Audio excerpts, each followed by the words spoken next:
This video is a tutorial on the Baumbach analog tensiometer.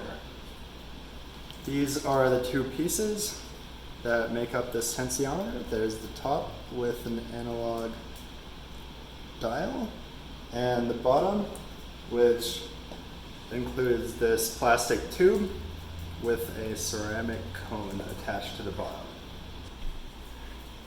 Here we'll be soaking our ceramic portion of the tensiometer.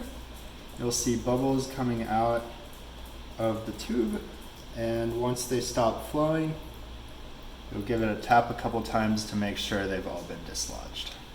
Then you'll soak it for 15 minutes and come back when it's conditioned. So here we've soaked the tensiometer for 15 minutes, and now we will assemble it. You're going to want to make sure that this tube is as full as possible. There will be a small bead of water sticking up over the top of the threads. Being careful to dislodge that as little as possible, you'll simply screw down the dial. Now that our tensiometer is properly conditioned, it's ready to check our soil moisture.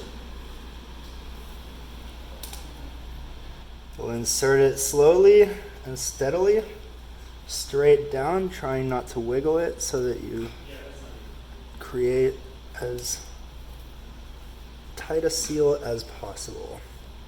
Pack down the soil around the tensiometer a little and wait for the dial to stabilize. Here you can see our tensiometer stuck into the soil. It has reached a stable reading after about 20 minutes, and now you can use it to calculate your blue mat carrots or to monitor or adjust your pots or beds.